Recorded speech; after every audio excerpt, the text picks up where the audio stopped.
Young people in modern India face a very specific, high-friction collision. They want the autonomy to choose their own romantic partners, yet they remain tethered to strict traditional family expectations that dictate exactly who they can love. Reaching the traditional wedding ceremony represents the successful navigation of the skamlet.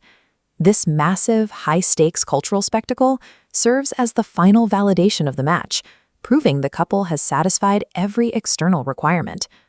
This intense pressure cooker, where modern desires smash directly into ancient rules, creates the perfect breeding ground for a very specific type of story, the comedy of errors. In these narratives, the comedy reflects the absurd, almost impossible hoops young people have to jump through simply to get married with their family's blessing. Enter the film Nari Nari Naddama Murari. We are quickly introduced to our primary obstacle, Ramalingam. He is a cynical divorce lawyer who dissects failed marriages for a living, yet he believes his own daughter, Nithya, is an innocent angel incapable of deception. This creates an immediate dilemma for Nithya's boyfriend, Gautam. He knows that approaching this hyper-vigilant patriarch with honesty will result in immediate rejection. To bypass the father's strict filtration system, Gautam relies on elaborate deception. He has to construct a reality that Ramalingam is willing to accept. In this cinematic universe, lying is the protagonist's only viable tactic for survival. It is the tool he uses to navigate a world that doesn't allow for the truth. Gautam's opening move is to fabricate a completely sanitized, highly cinematic meet-cute backstory. He spoon-feeds the boomer father a tale of pure, unblemished romance. Take a look at this idyllic setting. This is the lush, tropical backdrop of Kerala that Gautam uses as the stage for his fabricated story. It is non-threatening, stereotypically romantic, and entirely disconnected from his actual reality. He layers on specific cinematic tropes to sell the lie. He invents flirtations over local food, describes comedic language barriers, and even throws in complaints about how everything in the region is cooked in coconut oil. The screenplay weaponizes classic romantic tropes against the father. Gautam feeds the patriarch the exact sanitized, predictable fantasy he expects to hear, keeping his suspicions at bay. But the father counters. To avoid the public gossip of a love marriage, Ramalingam demands they bypass the big ceremony and do a quiet, registered court marriage to protect his reputation. Here is the wrench in the machine. Gautam has a secret. During his impulsive college years, he already got married to an ex-girlfriend named Dia. The structure of the conflict escalates rapidly.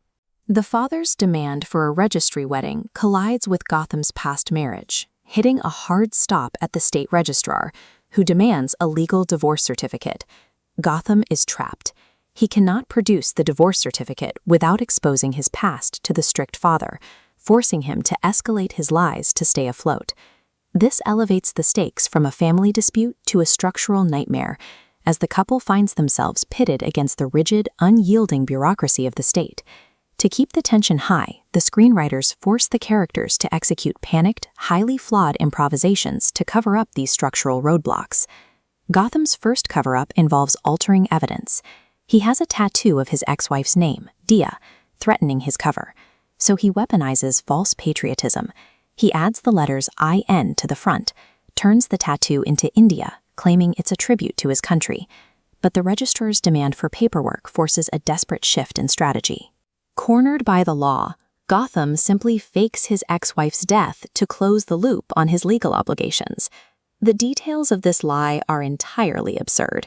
He claims she died in a scooty accident, crashing because she used her bare feet as brakes. The narrative has evolved from a simple fib to appease a parent into the faked death of a former spouse to appease the legal system. Why do South Indian audiences find this specific brand of high-anxiety, deception-heavy comedy so entertaining? The target demographic faces immense real-world pressures daily. They navigate a labyrinth of societal judgments, strict class and caste expectations, and endless bureaucratic red tape just to live their lives. Transforming these massive, terrifying life stressors into a chaotic, absurd farce functions as a cultural coping mechanism for the audience. The film's resolution does not rely on destroying the family unit or burning down the state system. It relies entirely on outsmarting it. The Comedy of Errors provides relief by showing that it is possible to navigate the chaos, survive the bureaucratic nightmare, and carve out a compromise between modern love